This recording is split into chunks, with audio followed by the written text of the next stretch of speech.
اور تاریخ گواہ ہے کہ عورت نے عشق کے نام پر مرد کو صرف نشئی ہی بنایا ہے، دلہا نہیں۔ یہ محبت سچی یا جھوٹی نہیں ہوتی، لوگ سچے اور جھوٹے ہوتے ہیں۔ میں نے دیکھا ہے جب انسان کے بخت ہار جائیں تو انسان کبھی نہ ختم ہونے والے روگ پال لیتا ہے، وہ روگ جو نہ تو جینے کے قابل چھوڑتے ہیں اور نہ ہی مرنے کے لائق۔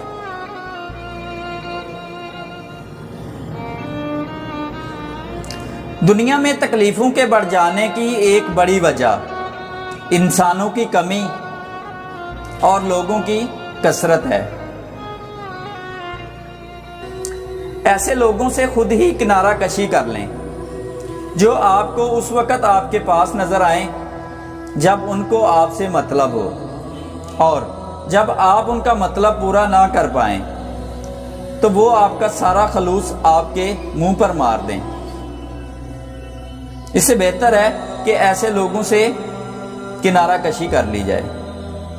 ایک باحیا عورت اپنے جسم کو صرف اس مرد کو چھونے دیتی ہے، ایک باحیا عورت اپنے جسم کو صرف اس مرد کو چھونے دیتی ہے جو مرد اس کے ساتھ نکاح کا حلال رشتہ بنا کر اس کو اپنی زندگی میں شامل کرتا ہے۔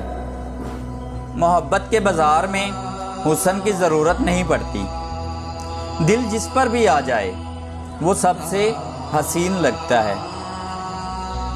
عورت ذات ہمیشہ سے ہی چاہے جانے کے قابل ہے، عورت ذات ہمیشہ سے ہی چاہے جانے کے قابل ہے، ہاں مگر نکاح کا مرحلہ لازمی ہے اس میں۔ مرد اگر یہ 3 کام کر لے تو یقین جانے عورت بھاگتی ہوئی اس کے پاس آئے گی۔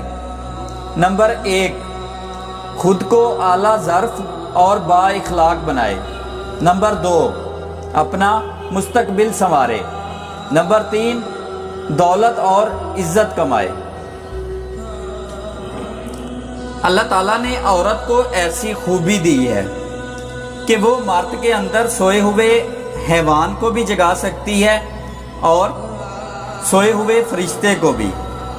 بس یہ عورت کے ہاتھ میں ہے کہ وہ اپنے مرد کو فرشتہ بنانا چاہتی ہے یا حیوان۔